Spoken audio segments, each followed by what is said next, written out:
Hi, I'm Steve Barlow, and today I'm in a region of the country biologists call the Southeast Coastal Plain. Now, this area was once covered with a huge longleaf pine forest, but since the European expansion it's been mostly decimated, and less than 5% of it remains today. So come on, let's take a look around. Wow, check this out. Now this is one of the most important wildlife species found in this habitat. This is a gopher tortoise, and it's an ancient animal. Tortoises have changed very little over the last 200 million years, so it's like I'm holding a dinosaur right here. This is a gorgeous animal. Look at these, I want you to notice these front legs. They're made just like big shovels, spades, and they're for digging. This girl can dig like no other.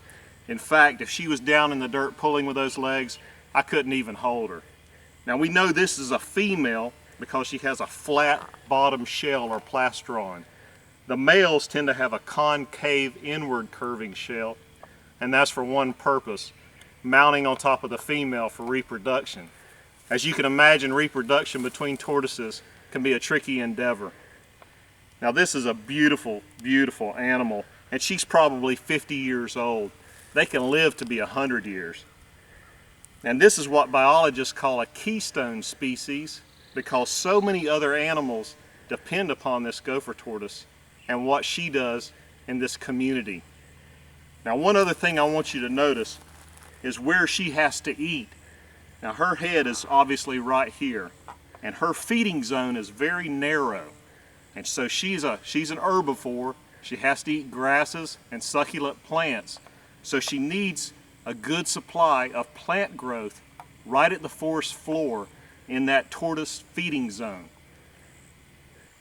Now historically, this area of succulent plant growth at the forest floor was maintained by naturally occurring wildfires.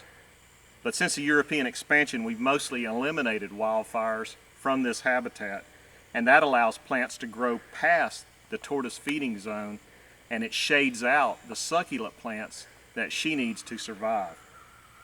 So how does something as slow as a tortoise escape wildfires and roaming biologists? Well, let's turn her loose and we'll find out. Okay, go. Go. She'll go in just a second. Go, go.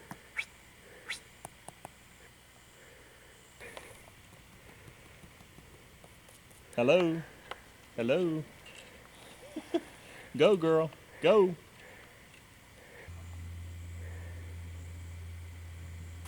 Hey, come on, let's go see where she went.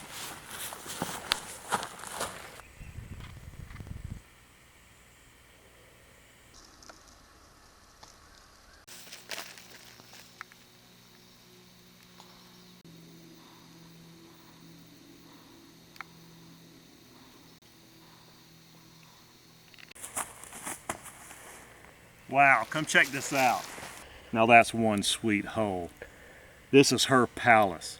This is the tortoise's burrow, and it can extend out 50 feet under the forest floor. And this is where she goes to escape wildfires and roaming biologists. But it's not just for her.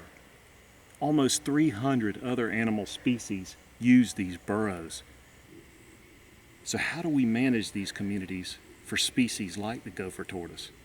Well, come on, there's one more thing I want to show you. Now this lowly tuft of grass is called wiregrass, and biologists are working to restore it and bring it back into these communities.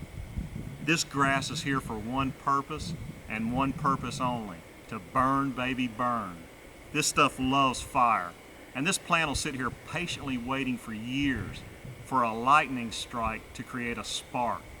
And then poof, this stuff takes off like gasoline, burning across this entire habitat and keeping that plant growth in check and down at our gopher feeding zone.